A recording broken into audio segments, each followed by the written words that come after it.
Ma'am నమస్కారం ma'am.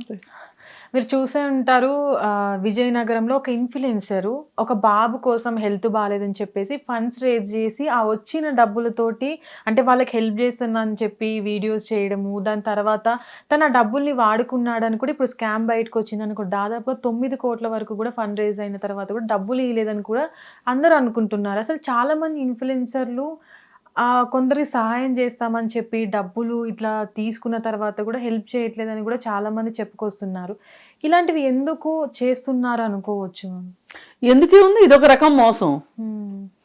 ఎందుకు చేసేదేముంది? ఇప్పుడు మోసం చేయడానికి కారణం ఏముంటది? డబ్బు సంపాదనే. డబ్బు సంపాదన. ఇప్పుడు ఒకప్పుడు హర్ష సాయి అని ఉండేవాడు. హ్మ్.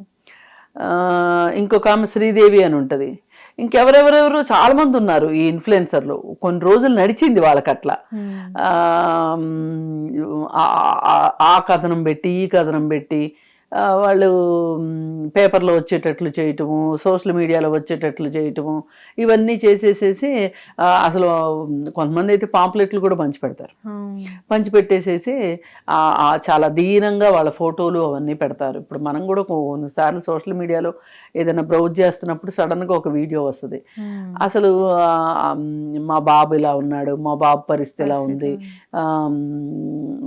మీరు సాయం చెయ్యండి, మేము పేదవాళ్ళమి, ఆ బాబుని స్కూల్ పంపలేకపోతున్నాము, ఇట్లా రకరకాలుగా పెడతా ఉంటారు.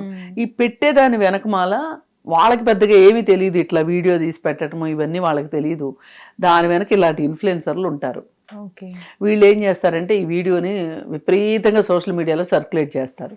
సర్క్యులేట్ చేసేసి వీళ్ళు పర్సనల్గా వీడియో చేసి పెడతారు. వీడియో చేసి పెట్టి క్రౌడ్ ఫండింగ్కి పిలిపిస్తారు. పిలిపించి ఈ స్కానర్ ఒకటి పెడతారు. ఈ ఇబ్బడమప్పుడుగా ఈ ఫోటోలు పెట్టేసరికి పైగా ఇంకోటి ఏం చేస్తారు అంటే ఇదంతా చేసేది ఎవరు అంటే వాళ్ళకి ఫాలోయింగ్ ఉన్న వాళ్ళే చేస్తారు ఇట్లాంటివన్నీ. ఎవరన్నా డబ్బులు ఇచ్చారనుకోండి, ఆ డబ్బులు ఇచ్చిన ఫోటో వాళ్ళ దగ్గర డబ్బులు తీసుకుంటున్నట్టుగా ఫోటో పెట్టేసేసి ఫోటో తీసేసి ఆ ఫోటో వాళ్ళ దీంట్లో పెడతారు, వాళ్ళ పేజ్లో పెడతారు. పెడితే చూసేమనుకుంటారు, ఓహో చాలామంది ఇస్తున్నారు, మనము ఇద్దాము అని చెప్పి వాళ్ళు ఇన్ఫ్లుయెన్స్ అయిపోయి ఇతని ఇన్ఫ్లుయెన్స్కి వాళ్ళు డబ్బులు ఇచ్చేయటం. కానీ ఎవరికైనా ఏం తెలుసు, ఇప్పుడు విజయనగరంలో ఓ బాబుకు బాగలేదు అంటే హైదరాబాద్లో ఉన్న వాళ్ళు సాయం చేశారు అనుకుందాం. వీళ్ళు విజయనగరం వెళ్ళి చూడరు కదా. అది అక్కడ ఆ దందా నడవటానికి కారణం అది. ఇప్పుడు మనము నిజంగా సాయం వాళ్ళకి అందుతుందా లేదా అనేది మనకు తెలియదు కదా. అది ఆ ఇన్ఫ్లుయెన్సర్ సరైన వాడైతే గనక అవకాశం ఉంటుంది మంచి జరగటానికి. అసలు ఆ ఇన్ఫ్లుయెన్సరే మనం ఎవరినైతే ఆ బాధపడే వాళ్ళకి మనకి మధ్యలో ఇతను ఈ ఇన్ఫ్లుయెన్సర్ అనేవాడు ఒక బ్రిడ్జ్ లాంటి వాడు. ఇప్పుడు మనము బ్రిడ్జ్ ఉంది కదా అని చెప్పి నదిలో నడవటం మొదలెడతాం. కొంచెం దూరం వెళ్ళిన తర్వాత బ్రిడ్జ్ లేదనుకోండి, ఏంటి పరిస్థితి? వెనక్కైతే రాంగ్ కదా, ముందుకే వెళ్తాం. అట్లాగే ఇప్పుడు ఈ సాయం విషయం కూడా అంతే. వీడియో చూపించేది ఒకటి, అసలు రియల్గా జరిగేది ఒకటి. అసలు ఎంత బాధాకరమైన వీడియోలు పెడతారంటే, బాధితులతోటి వీళ్ళే షూట్ చేసి పెట్టిస్తారంటే అసలు నిజంగా ఏమైనా సరే సాయం చేయాల్సిందే అనిపించేలాగా ఉంటాయి ఆ వీడియోలు. అవి పెట్టేసేసి ఆ తర్వాత ఏం చేస్తారు, అసలు వాళ్ళకి ఎంతో కొంత ఇస్తారు, అసలు ఇవ్వకుండా ఉంటే కుదరదు కదా, ఇస్తారు. ఇచ్చేసేసి అసలు కొన్ని సందర్భాల్లో వాళ్ళకి నిజంగా ప్రాబ్లం ఉందో లేదో కూడా మనకు తెలియదు. ఇది ఇది ఇది ఎలా బయటకు వచ్చింది అంటే, అతను మొదటిసారి పెట్టాడు. ఏంటి అతని పేరేంటి? నవీన్ రామ్ సింగ్ అనే అతను మొదటిసారి పెట్టాడు. 9 కోట్లు కలెక్ట్ చేశాడు. ఈ 9 కోట్లు కలెక్ట్ చేశానని చెప్తున్నాడు. 9 కోట్లు ఇతను నమ్మి ఇచ్చారు అంటే ఇంకా ఇచ్చే వాళ్ళకు కూడా ఇంకా ఇంట్రెస్ట్ వస్తుంది కదా. అసలు 9 కోట్లు వచ్చినాయో రాలేదో ఇది కూడా ఆలోచించే విషయమే. సరే, పంపకాల దగ్గర ఏదో తేడా వచ్చింది, ఏ మాటకు ఆ మాట. అంటే ఇది ఒక్కళ్ళు చేసే పని కాదు కదా, ఒక గ్రూప్గా చేస్తారు కదా. తేడా వచ్చేసరికి పైగా ఇతను ఏం చేశాడు, 9 కోట్లు వచ్చినాయి వాళ్ళకి అందించాము అని కూడా మొత్తం సమాచారం పెట్టేసేసి మళ్ళీ 2 కోట్ల కోసం పెట్టాడు. పెట్టేసరికి డౌట్ వచ్చింది. ఇప్పుడు తీగలాగితే డొంక కదిలింది అన్నట్లు అసలు ఇతను ఎవరు ఏంటి. ఇప్పుడు మనం సాయం చేయాలి అనుకున్న వాళ్ళం ఇన్ఫ్లుయెన్సర్లకు గతం ఏంటి, మంచి ఏంటి, చెడు ఏంటి చూడం కదా. ఇప్పుడు హర్ష సాయి ఇదంటే బయటకు వచ్చింది కాబట్టి అందరం మాట్లాడాం. తెలిసింది ఏంటంటే ఇతని గురించి ఆరాధిస్తే ఇతను ఆస్తులు సంపాదించుకున్నట్లు తేలింది.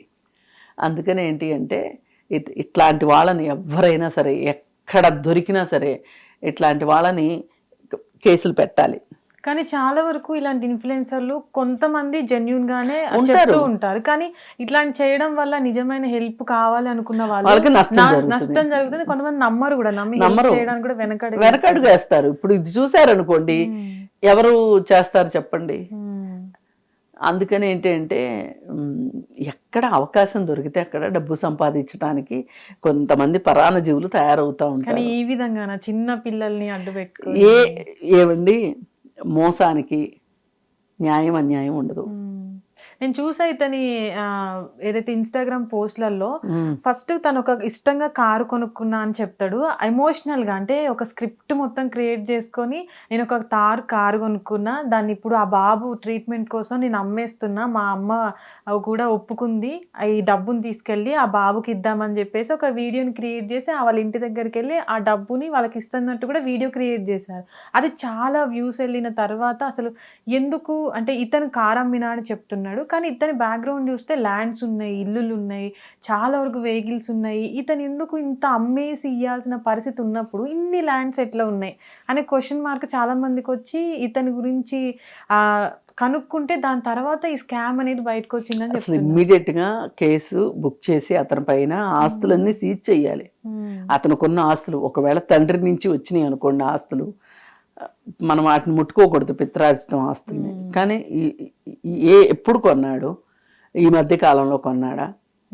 అలాంటప్పుడు ఎవరైనా ఒకళ్ళ మీద కఠినమైన చర్యలు ఉంటే తీసుకుంటే అప్పుడు కానీ మిగతా వాళ్ళకి బుద్ధి రాదు. ఇప్పుడు హర్ష సాయి ఏం చేస్తున్నాడు ఎవరికి తెలుసు? ఇప్పుడు కొంతమంది ఒక్కోసారి డబ్బులు ఇసురుతా వెళ్తా ఉంటారు. అది ఎంత మనం కరెన్సీని చాలా గౌరవించాలి. గౌరవించకుండా అలా విసిరేయడం ఎంతవరకు కరెక్టు? మరి అలా చేసే వాళ్ళని ఖచ్చితంగా వాళ్ళపైన క్రిమినల్ చర్యలు చేపడితే ఇట్లాంటివి ఆగుతాయి.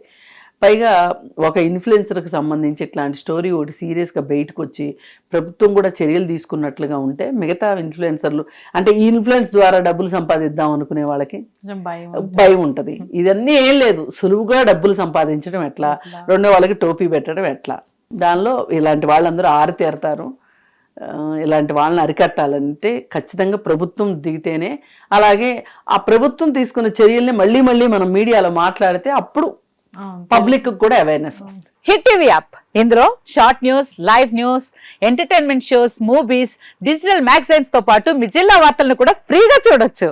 ఇంకెందుకు ఆలస్యం, వెంటనే హిట్ టీవీ యాప్ ని డౌన్లోడ్ చేసుకుని ఫ్రీగా ఎంటర్టైన్మెంట్ పొందండి. Hit TV app, hit TV app, please download hit TV app. Hit TV app ని ఫ్రీగా డౌన్లోడ్ చేసుకుని ఎంజాయ్ చేయండి. మీకు నచ్చిన ఎంటర్టైన్మెంట్ కోసం హిట్ టీవీ యాప్ ని ఫ్రీగా డౌన్లోడ్ చేసుకుని ఎంజాయ్ చేయండి. హిట్ టీవీ యాప్ ని డౌన్లోడ్ చేసుకుని ఆస్వాదించండి, ఆశీర్వదించండి. ఇంతమంది సెలబ్రిటీలు హిట్ టీవీ యాప్ ని డౌన్లోడ్ చేసుకోండి అని చెప్తున్నారంటే ఎంత మంచి యాప్ ఆలోచించండి.